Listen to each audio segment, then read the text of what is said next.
E aí, pessoal, tranquilo? Aqui é o professor Lucas de História. Hoje nós vamos para a nossa segunda aula da unidade 4, que tem a ver principalmente sobre a independência dos Estados Unidos. Este termo também é conhecido como Revolução Americana. Se vocês encontrarem Revolução Americana ou Independência dos Estados Unidos, é a mesma coisa, é o mesmo período que nós estamos falando. Vale lembrar, gente, que aqui eu já trouxe até duas imagens para vocês entenderem como que isso acontece. Na imagem logo acima ali, ó, vocês vão ver principalmente que é a assinatura de Declaração de Independência dos Estados Unidos, feita por três homens considerados importantes em toda a sua história. A primeira, tá? Pessoa que assinou foi George Washington, o primeiro presidente dos Estados Unidos, que está principalmente na nota do dólar, e ainda Benjamin Franklin, além de Thomas Jefferson. Na imagem abaixo, vocês vão ver a história de uma mulher chamada de Betsy Ross. A Betsy Ross, pessoal, foi a mulher que se julga ter elaborado a bandeira dos Estados Unidos.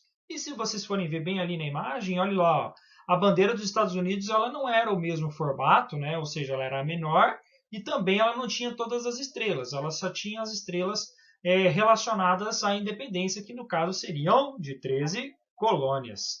Então, hoje vocês vão começar a ver como é que se formou essa independência dos Estados Unidos. Não esqueça de pegar o seu caderno, o seu livro e principalmente logo em seguida fazer as atividades colocadas no arquivo lá do sistema do colégio. Beleza? Vamos lá então. O tema 2 do livro de vocês, ele inicia lá na página 107. E se vocês forem ver a imagem da página 107, vocês vão perceber que existe uma grande discussão até os dias de hoje sobre o que é a ideia da imigração dentro dos Estados Unidos, que eu vou falar para vocês daqui para frente.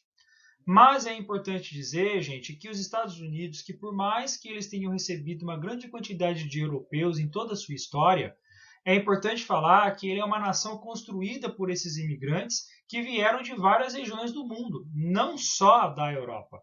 Então, os Estados Unidos eles foram construídos principalmente por várias origens. Tanto que a gente pode dizer ali para vocês, olha lá, ó, que os primeiros imigrantes, no primeiro quadrinho, você vai ver que eles eram puritanos ingleses, como eu citei na aula passada, tá? E eles vieram para a América em 1620. Eles eram conhecidos também como os chamados pais peregrinos, tá? Em seguida, vocês vão ver a vinda de holandeses, suecos, alemães, irlandeses, franceses, e eles acabaram formando, de fato, as 13 colônias da América do Norte, tá? Que elas estão na região leste dos Estados Unidos, para quem não sabe. Essa região leste, pessoal, ela é banhada por todo o Oceano Atlântico. E ainda, no século XVII, você vai ver que vai vir uma grande mão de obra escrava de africanos. Ou seja, os africanos acabaram sendo escravizados justamente no sul dos Estados Unidos, nas colônias do sul, e depois você vai ver lá ainda no século XIX uma outra onda migratória de alemães, italianos, irlandeses, chineses, latino-americanos, árabes, entre outros povos. Não é à toa, por ser considerada a maior potência econômica mundial, que faça com que atraia, ou seja, vários outros habitantes do mundo para a região dos Estados Unidos. O que isso significa, professor? Isso significa, gente, que por muito tempo e até hoje é discutido a possibilidade de barrar ou de facilitar, de permitir com que esses imigrantes acabem indo para a região dos Estados Unidos. Não é à toa, gente, que a gente vê principalmente que tirar um visto, por exemplo, para os Estados Unidos é um dos países mais difíceis, mais complexos, por causa do medo que eles têm de receber vários imigrantes, como também das possibilidades que eles podem ter de trabalho ali dentro dos Estados Unidos. Então, os Estados Unidos em si, ele foi criado sim pelas ideias de imigrantes em toda a sua história. Não é à toa que isso virou tema de discussão na última eleição dos Estados Unidos. Tá? A última eleição dos Estados Unidos, pessoal, ela foi feita principalmente entre o republicano chamado de Donald Trump, tá? Lá só tem dois partidos, o republicano e os democratas. Foi pelo republicano Donald Trump e a democrata Hillary Clinton. E houve essa discussão. Tanto que o próprio Trump, gente, desenterrou uma coisa que era muito antiga dentro dos Estados Unidos, da possibilidade de construir um muro entre Estados Unidos e México. Porque uma das formas de imigrantes ilegais irem para os Estados Unidos era pelo México. E aqui você pode ver principalmente como que era a foto, né? Como que é a foto desse momento aqui, ó, da construção do próprio muro, que divide Estados Unidos, olha aqui, ó, a região da Califórnia, perto de San Diego, e do outro lado, Tijuana, que é a cidade ali próxima do México, que está fazendo divisa com os Estados Unidos.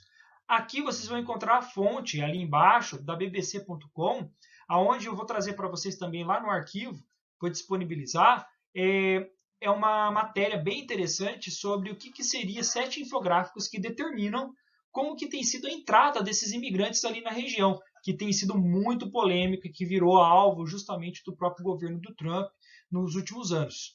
Na última década, tá, essa política imigratória virou discussão muito forte dentro dos Estados Unidos. Latino-americanos, muçulmanos, eles têm sofrido medidas de controle de imigração. Por quê? Latino-americanos, pessoal, justamente por causa da mão de obra de trabalho. Tá? Ou seja, a mão de obra cada vez mais de latino-americanos vem ganhando espaço dentro dos Estados Unidos. E os muçulmanos, Lucas? Os muçulmanos, justamente por causa de que a maior parte deles vem da região do Oriente Médio. E por eles serem árabes muçulmanos, muitas vezes eles acabam principalmente sendo vistos com muito medo por causa de serem alvo de terrorismo. Ou seja, quando houve o atentado do 11 de setembro nos Estados Unidos, se emplacou lá nos Estados Unidos a ideia de uma guerra contra o terror, contra o terrorismo. E essa guerra contra o terror, ela se tornou uma coisa assim muito polêmica, porque nem todo árabe muçulmano ele faz parte de uma ideia terrorista, ou seja, muito pelo contrário, a minoria deles eles têm esse pensamento de terrorismo, o que gera um grande medo na população estadunidense de querer, principalmente, combater a vinda desses muçulmanos, desses árabes, vindo do Oriente Médio para os Estados Unidos. Então se transformou em algo muito polêmico essas políticas imigratórias. Mas independente de toda essa situação que eu falei para vocês, de política imigratória dentro dos Estados Unidos, vamos falar principalmente do que aconteceu então para que eles se tornassem independentes, pela mão desses imigrantes que acabaram ali povoando a região. É importante falar para vocês que, olha só, neste mapa que vocês encontram aí é de 1750, o mapa das 13 colônias lá no século XVIII. O que está em roxo e o que está em rosa é justamente o que nós conhecemos como a Nova Inglaterra, ou também chamadas de colônias do Norte e do Centro. Norte é roxo, Centro é rosa. E a parte ali que é um pouco mais alaranjada, tá? Ela é conhecida como colônias do Sul, que é a Virgínia, Carolina do Norte, Carolina do Sul e a Geórgia. Essa divisão, apesar de existir, vale lembrar aqui que todos eles são dependentes da Inglaterra, tá? Só que tem uma coisa, alguns são mais e outros são menos, tá? Então, por exemplo, a Nova Inglaterra, ela era menos dependente da Inglaterra, tá? Então ela conseguia caminhar em algumas coisas assim meio que por conta própria, mas ela era dependente, só que ela era menos dependente do que as colônias do Sul. O que acontece é o seguinte, que o conjunto de colônias da Nova Inglaterra, tanto do centro como do norte, elas tinham um clima mais temperado e também tinha agricultura familiar. Só que tem uma coisa, a base da economia deles era justamente no comércio e comércio de escravos. Então, além de comércio de produtos, eles comercializavam escravos. Então, a Nova Inglaterra, ela conseguia ter um dinheiro a mais, ela conseguia ter uma produção melhor do que as colônias do Sul. Porque as colônias do Sul, não sei se vocês lembram, mas as colônias do Sul, pessoal, elas são vistas justamente por serem colônias muito mais dependentes da Inglaterra. Elas eram colônias muito parecidas com a colônia brasileira. Não sei se vocês lembram, quando vocês estudaram Brasil açucareiro, tá? O ciclo econômico do açúcar, que o Brasil tinha um sistema chamado de plantation. E as colônias do Sul, nos Estados Unidos, lá nas 13 colônias, elas também tinham um sistema chamado de plantation. E eles faziam o quê? Cultivavam grandes propriedades agrícolas, eles produziam geralmente tabaco e algodão, e eles tinham o predomínio de africanos escravizados como mão de obra. Tá? Então, assim, lembrem, plantation, pessoal, eram 3 pilares que sustentavam eles. Mão de obra, africano escravizado, como vocês estão vendo ali. Monocultura, que é o que nós chamamos de produção de tabaco e algodão, ou seja, pelo menos um produto você tem que produzir, tá? E grandes propriedades, que é o que nós chamávamos de latifúndio, tá? O latifúndio é o quê? É uma grande propriedade agrícola. Então você tem latifúndio, você tem um produto que seja tabaco ou algodão, e você tem mão de obra, que no caso seria de africanos escravizados, ou seja, a mão de obra escrava. Então, era assim que funcionavam essas 13 colônias. Nova Inglaterra, que são as colônias do centro e do norte, são menos dependentes da Inglaterra. Elas já comercializam produtos e africanos escravizados. Colônias do sul, elas são mais dependentes da Inglaterra, porque elas têm uma ideia muito mais agrícola e têm mão de obra escrava. Então, assim, formam as 13 colônias inglesas conhecidas depois como Estados Unidos. Dentro dessa maneira, como a gente está vendo aqui, você vai ver principalmente que as 13 colônias inglesas elas tinham algumas características em comum. Por exemplo, a sua religião, o predomínio é protestante. Os Estados Unidos é o que hoje? Ele é protestante. Tá? A ausência de um comando político central. Isso existe? Existe. Ou seja, qual que é a ideia? A ideia principalmente era que não havia, por exemplo, um líder das 13 colônias. Havia várias lideranças nessas 13 colônias. Não é à toa que hoje os Estados Unidos também têm suas próprias regras no governo estadual. Tá? Então, assim, vocês podem perceber, tem estado que permite pena de morte, tem estado que permite pena perpétua, tem estado que não permite nem pena de morte, nem pena perpétua, ou seja, que é para sempre. Tá? Então, você vai ver essa variação. Além disso, ela tinha uma relativa autonomia em relação à metrópole inglesa. Lembra do que eu falei da dependência?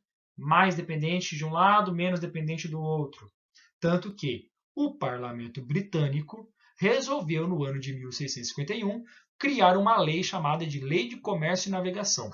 Essas leis de comércio e navegação, elas queriam principalmente forçar com que as 13 colônias fossem exclusivas no comércio colonial com a metrópole. Ou seja, todas vocês, independente se você é colônia do centro, do norte ou do sul, deve comercializar exclusivamente com a Inglaterra. E é aí que a coisa começou a piorar. Porque é óbvio que o pessoal das 13 colônias, sabendo dessa relativa forma de autonomia, de querer caminhar por conta própria, que vai começar a azedar e começar a falar assim, não, mas peraí, não é bem assim que funciona a coisa. Eu também posso, principalmente, fazer as minhas comercializações com outros países ou com outras regiões. E a Inglaterra começa a querer barrar isso com essas leis. E é óbvio que as 13 colônias não vão gostar desse tipo de situação. Mas para que vocês entendam tudo isso, é importante falar para vocês que depois dessa criação das leis de comércio e navegação ali, o que aconteceu foi o seguinte: houve uma guerra logo em seguida, lá no século XVIII, chamada de Guerra dos Sete Anos. Esta guerra, tá, que foi de 1756 até 1763, ela foi uma guerra, pessoal, marcada principalmente numa rivalidade que sempre existiu dentro da Europa, França e Inglaterra. Esta guerra entre franceses e ingleses aconteceu próximo ali da região das 13 colônias, chamado Vale do Rio Ohio, tá? Que é lá no norte dos Estados Unidos. Professor, mas o que isso tem a ver com as 13 colônias? Isso tem tudo a ver. Porque eu não sei se vocês lembram, mas o país que está logo acima dos Estados Unidos é o Canadá. E o Canadá, pessoal, ele tem principalmente uma colonização francesa e uma colonização inglesa ao mesmo tempo na região. O que gerou principalmente a disputa entre franceses e ingleses pelo local e pelo controle do comércio. Então, o que aconteceu? Eles guerrearam por 7 anos para tentar controlar o comércio dessa região aí do Vale do Rio Ohio. Resultado: quem ganha a guerra? Os ingleses. Só que assim, custou muito para os ingleses fazerem isso. E o resultado foi qual? Se isso abalou a economia da Inglaterra, eles perceberam, poxa, nós guerreamos, vencemos, mas custou bastante, hein? Tá começando a ficar muito caro essa guerra. Sabe o que nós vamos fazer? Nós vamos fazer o seguinte, os ingleses pensaram. Nós vamos fazer assim, vamos pegar todo esse prejuízo da guerra e vamos transformar ele em imposto. E esse imposto, sabe para quem que vai? Vai para as 13 colônias, que já está lá mesmo. E é aí que a coisa começou a pegar. Porque pensa, Você está fazendo uma guerra com outro país, a França, numa região próximo das 13 colônias. Você ganha a guerra, mas você sai com dívidas. E aí você vai cobrar de quem? Você vai cobrar do pessoal que mora ali perto. E aí o resultado foi qual? As pessoas que estavam ali na região das 13 colônias não começaram a não gostar da situação.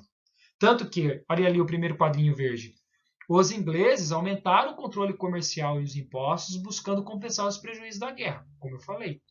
Só que a coroa britânica passou a manter um exército permanente nas colônias, ao custo de 400 mil libras por ano.